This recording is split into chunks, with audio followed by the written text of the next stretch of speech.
Hi, welcome to episode 23 of English to Telugu. కొంతమంది English వినటం వలన త్వరగా నేర్చుకుంటారు. ఎదుటివారు ఇంగ్లీష్ ఎలా మాట్లాడుతున్నారో, పదాలను ఎలా వాడుతున్నారో విని ట్రై చేసి ఇంప్రూవ్ అవుతారు. ఈరోజు మనం కొన్ని కొత్త పదాలను, వాటి మీనింగ్ అండ్ యూసేజ్ చూద్దాం. First word empathy. Empathy empathy meaning సానుభూతి.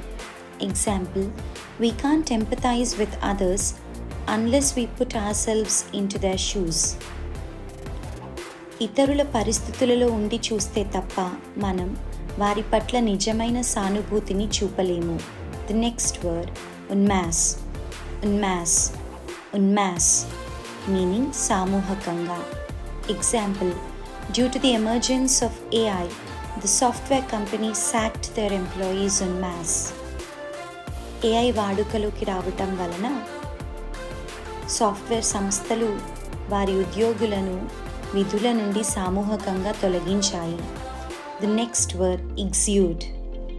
ఎగ్జ్యూడ్ ఎగ్జ్యూడ్ మీనింగ్ స్రవించు. Example, she exuded utmost class while dealing with her bullies. తనను ఇబ్బంది పెట్టే వారిని ఎదుర్కొన్నప్పుడు తను ఉత్తమమైన స్వభావాన్ని స్రవించింది లేదా ఉత్తమమైన స్వభావాన్ని చూపించింది అని అర్థం. The next word exuberant. Exuberant exuberant meaning ఉల్లాసంగా లేదా జీవం కలిగిన. Example, spring brings back exuberant energy not just to the plants but also to humans. వసంత ఋతువు జీవం కలిగిన ఉల్లాసాన్ని కేవలం మొక్కలకే కాదు మనుషులకు కూడా తిరిగి తీసుకొస్తుంది. And the last word ecstasy. Ecstasy ecstasy meaning పారవశ్యం. Example, most of us experience spiritual ecstasy at some point of time.